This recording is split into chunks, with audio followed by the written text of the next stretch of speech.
Please do like share and subscribe और कृपया करके। गुड इवनिंग फ्रेंड्स, आज की अपडेट कुछ इस प्रकार से है। आज हम सबसे पहले शुरुआत करेंगे बांग्लादेश से। शेख हसीना के इस्तीफे के बाद नियुक्त बांग्लादेश की सरकार के मुख्य सलाहकार मोहम्मद यूनुस अपने ही बयानों में घिरे हुए हैं, जिसके बाद बांग्लादेश की कार्रवाई सरकार को सफाई देनी पड़ी है।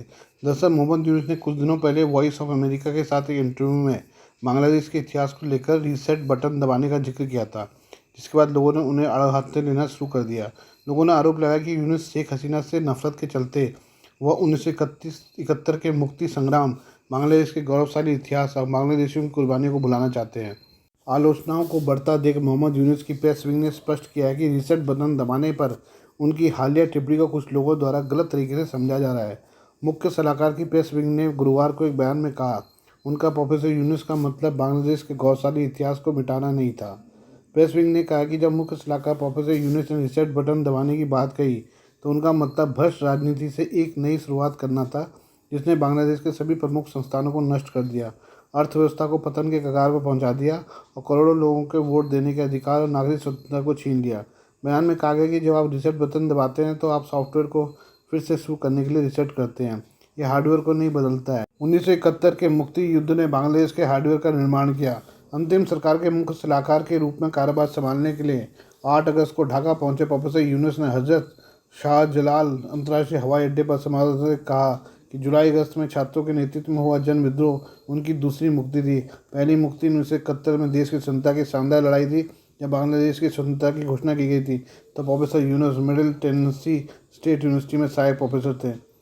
बयान में कहा गया कि बांग्लादेश की स्वतंत्रता की घोषणा के तुरंत बाद उन्होंने बांग्लादेश नागरिक समिति का गठन किया और अमेरिकी सरकार को बांग्लादेश को मान्यता देने के लिए राजी करने के लिए अमेरिका व्यापी अभियान शुरू किया। प्रेस विंग के बयान के अनुसार प्रोफेसर यूनुस ने बांग्लादेश में पाकिस्तानी सेना द्वारा किए गए नरसंहार के बारे में दुनिया को सूचित करने के लिए बांग्लादेश न्यूज़ लेटर प्रकाशित किया। एवं नोबेल पुरस्कार के बारे में बात करें, दक्षिण कोरियाई लेखिका हान कांग को 2024 का साहित्य का नोबेल पुरस्कार दिया गया है। यह पुरस्कार उनके गहन काव्यात्मक गद्य के लिए दिया गया है, जो ऐतिहासिक आघातों को सामना करता है और मानव जीवन की नाजुकता को उजागर करता है। नोबेल पुरस्कार स्वीडिश अकादमी द्वारा दिया जाता है। इसकी कीमत 11 मिलियन स्वीडिश क्राउन $1.1 मिलियन है। हान कांग का जन्म 1970 में दक्षिण कोरिया के ग्वांगजू में हुआ था। वह साहित्यिक पृष्ठभूमि से आती है। उनके पिता एक प्रतिष्ठित उपन्यासकार थे। उन्होंने 1993 में मुनाक ग्वा साहो साहित्य समाज के शीतकालीन अंक में विंटर इन सियोल सहित 5 कविताओं को प्रकाशित करके एक कवि के रूप में अपनी साहित्यिक शुरुआत की। उन्होंने अगले वर्ष रेड एंकर के साथ 1994 सियोल सिनमुन स्प्रिंग लिटरेरी कॉन्टेस्ट जीतकर एक उपन्यासकार के रूप में अपना करियर शुरू किया। उन्होंने 1995 में येओशू मुंजी पब्लिशिंग कंपनी शीर्षक से पहला लघु कहानी संग्रह प्रकाशित किया। उन्होंने 1998 में आर्ट्स काउंसिल कोरिया के समर्थन से 3 महीने के लिए university of Iowa international writing program में भाग लिया। उनके प्रकाशनों में एक लघु कहानी संग्रह fruits of my woman 2000, fire salamander 2012, black deer 1998, your cold hands 2002, the vegetarian 2007, breath fighting 2010 और Greek lessons 2011, human acts 2014, the white book 2016, I do not bid farewell 2021 जैसे उपन्यास शामिल हैं। ये कविता संग्रह I put the evening in the drawer 2013 में भी प्रकाशित हुआ है।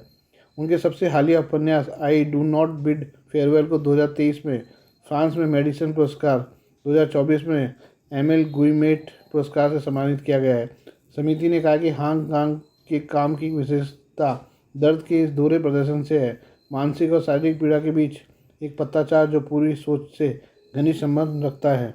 हम बात करें इसराइल की ओर से गाज़ा में 1 साल से हमले किए जा रहे हैं। वहीं बीते कुछ समय से लेबनान में भी इसराइल ने हमले शुरू कर दिए हैं। इसराइल ने लेबनान में हिजबुल्लाह और गाज़ा में हमास को निशाना बनाते हुए हमले करने की बात कही है, जिनको वो आतंकी संगठन कहता है। इसराइल ने दुनिया भर के देशों से हमास और हिजबुल्लाह को आतंकी संगठन घोषित करने की मांग की है। उसकी इस मांग को अनसुनी करने वाले देशों में भारत भी है। सदानंद धूमे ने वॉल स्ट्रीट जर्नल में लिखे लेख में इसकी पड़ताल की है कि आखिरकार इसराइल से अच्छे रिश्ते के बावजूद भारत सरकार हमास और हिजबुल्लाह पर क्यों नरम है। धूमे लिखते हैं, भारत में हिजबुल्लाह प्रमुख हसन नसरल्लाह की इजरायली हमले में मौत के बाद भी भीड़ सड़कों पर उतर आई और कई शहरों में विरोध प्रदर्शन हुआ। भारत में सड़क और सोशल मीडिया दोनों जगह नसरल्लाह का समर्थन किया गया। एक आतंकवादी के लिए खुला समर्थन भारत सरकार के इस्लामी आतंकवाद के प्रति कमजोरी को उजागर करता है। हिजबुल्लाह हमास को आतंकवादी घोषित करने में भारत की विफलता आतंकवाद के खिलाफ वैश्विक युद्ध को भी बाधित करती है और अपनी ज़मीन पर कट्टरपंथ से लड़ाई को भी कमज़ोर करती है। दुबे के मुताबिक हिजबुल्लाह हमास को आतंकवादी संगठनों की लिस्ट में शामिल करना भारत की कोई बड़ी बात नहीं होनी चाहिए। दोनों समूह कट्टर इस्लामवाद का समर्थन करते हैं। नागरिकों को निशाना बनाने का उनका लंबा इतिहास रहा है। भारत दशकों से पड़ोसी पाकिस्तान द्वारा भड़काए गए इस्लामी आतंकवाद को दबाने के लिए काम कर रहा है। खासकर जम्मू और कश्मीर के मुस्लिम बहुल क्षेत्र में उसको चुनौती मिल रही है। जॉर्ज टाउन विश्वविद्यालय के आतंकवाद विशेषज्ञ डैनियल बायमैन कहते हैं, जब लोग कहते हैं कि मुस्लिम भूमि पर गैर मुस्लिम कब्जा कर रहे हैं तो ऐसे हिंसक प्रतिरोध पर नरमी भारत के हित में नहीं है। हमास और हिजबुल्लाह उन दर्जनों समूह में क्यों नहीं है जिन्हें भारत आतंकवादी संगठनों के रूप में सूचीबद्ध करता है। इसकी बड़ी वजह यह है कि दोनों में से कोई भी समूह भारत को टारगेट नहीं करता है। वे इजराइल को दुश्मन मानते हैं। इनकी स्थिति अल-कायदा और इस्लामिक स्टेट के विपरीत है, जिन्हें संयुक्त राष्ट्र आतंकवादी समूह माना जाता है। बायमैन कहते हैं कि हमास और हिजबुल्लाह को कुछ सरकारी हाइब्रिड स्टेटस के तौर पर देखते हैं। वो इन गुटों में कुछ आतंक, कुछ प्रशासन और आंशिक रूप से सामाजिक आंदोलन भी देखते हैं। भारत की अनिच्छा शीत युद्ध से भी जुड़ी हो सकती है। जब अरब तेल पर निर्भर और तीसरी दुनिया के हितों की हिमायत करने के लिए भारत ने अपनी फ़िलिस्तीन समर्थक साख को प्रोत्साहित किया। भारत की पूर्व प्रधानमंत्री इंदिरा गांधी ने खुलकर फ़िलिस्तीन मुक्ति संगठन के यासर अराफात के साथ अपनी नज़दीकी का प्रदर्शन किया। 1988 में भारत आधिकारिक तौर पर फ़िलिस्तीन को मान्यता देने वाला पहला गैर अरब देश बनी। ये स्थिति 1992 तक रही, जब भारत ने इसराइल के साथ पूर्ण राजनीतिक संबंध स्थापित किए। हम बात करें भारत और मालदीव की। भारत और मालदीव के रिश्ते में अब नया मोड़ आता हुआ दिख रहा है। कुछ समय पहले तक भारत की आलोचना करने में लगे मालदीव के राष्ट्रपति मोहम्मद मुइज़ अब भारत और प्रधानमंत्री नरेंद्र मोदी की तारीफ में कसीदे पढ़ रहे हैं। इसकी वजह साफ है कि भारत से बगावत के बाद मालदीव को भारी नुकसान हुआ है। दरअसल अब द्वीपीय राष्ट्र में भारतीय पर्यटकों की आवाजाही में भारी कमी दिखी है। इसका मालदीव पर आर्थिक रूप से असर पड़ा है। वहीं बिगड़ते हालात को देखते हुए राष्ट्रपति मोहम्मद मुइज़ ने मालदीव में राष्ट्रपति चुनाव के बाद पहली बार आधिकारिक यात्रा पर भारत पहुंचे मुइज़ ने दोनों देशों के रिश्तों में आई खटास को कम करने की भरसक कोशिश की है। मालदीव के राष्ट्रपति मोहम्मद मुइज़ ने गुरुवार को चुनौतीपूर्ण समय में भारत के द्वारा वित्तीय सहायता और लगातार समर्थन के लिए आभार व्यक्त किया है। इसके साथ ही मुइज़ ने एक प्रेस विज्ञप्ति जारी की जिसमें भारत की वित्तीय सहायता के लिए आभार व्यक्त किया। इसके साथ ही इस विज्ञप्ति में $50 मिलियन अमेरिकी डॉलर के ट्रेजरी बिल को 1 और वर्ष के लिए आगे बढ़ाने का भी जिक्र शामिल है। मालदीव के राष्ट्रपति मुइज़ का भारत दौरा कई मायनों में खास रहा। इस यात्रा के दौरान मुइज़ ने राष्ट्रपति मुर्मू, प्रधानमंत्री नरेंद्र मोदी और कई अन्य वरिष्ठ भारतीय सरकारी अधिकारियों के साथ कई उच्च स्तरीय बैठकें की। इसके बारे में बताया गया कि ये बैठकें मालदीव और भारत के बीच मित्रता और विकास साझेदारी को मजबूत करने पर केंद्रित थी। प्रधानमंत्री मोदी और मालदीव के राष्ट्रपति मोहम्मद मुइज़ ने कई सारे समझौतों पर हस्ताक्षर किए। इसके साथ ही मालदीव में रुपे कार्ड भी लॉन्च किया। हनी माधु अंतर्राष्ट्रीय हवाई अड्डे पर नए रनवे का उद्घाटन किया और पिछले साल खराब हुए द्विपक्षीय संबंधों को और मजबूत करने पर सहमति जताई। भारत और मालदीव ने सोमवार को मुद्रा विनिमय समझौते पर हस्ताक्षर किए और वित्तीय संकट से जूझ रहे द्वीपीय देश में बंदरगाहों, सड़क नेटवर्क, स्कूल और आवास परियोजनाओं के निर्माण के लिए विकास सहयोग बढ़ाने पर सहमति व्यक्त की। बता दें कि 1 साल पहले 2023 में मालदीव में हुए राष्ट्रपति चुनाव की बात करें तो मोहम्मद मुइज़ के सुर भारत विरोधी थे। मोहम्मद मुइज़ ने अपने चुनावी अभियान के दौरान इंडिया आउट नाम से एक अभियान चलाया था। इस अभियान के तहत राष्ट्रपति ने चुनाव से पहले भारत को इस साल मई तक द्वीप राष्ट्र में तैनात अपने सैन्य कर्मियों को वापस बुलाने के लिए कहा था। इसके साथ ही भारत और मालदीव के बीच के रिश्तों में खटास तब आई जब मालदीव के मंत्रियों ने पीएम मोदी के लक्षद्वीप दौरे की आलोचना की थी। हम बात करते हैं भारतीय उद्योगपति रतन टाटा की। भारत के प्रसिद्ध उद्योगपति रतन टाटा का अंतिम संस्कार बृहस्पतिवार शाम मध्य मुंबई स्थित एक सौदागृह में पूरे राजकीय सम्मान के साथ किया गया। इस दौरान मुंबई पुलिस ने उन्हें गार्ड ऑफ ऑनर और श्रद्धांजलि दी। बता दें कि वर्ली स्थित सौदागृह में रतन टाटा के सौतेले भाई नोएल टाटा समेत उनके परिवार के अन्य सदस्य और टाटा समूह के लोग मौजूद रहे। मुंबई पुलिस ने रतन टाटा को गार्ड ऑफ ऑनर और श्रद्धांजलि दी।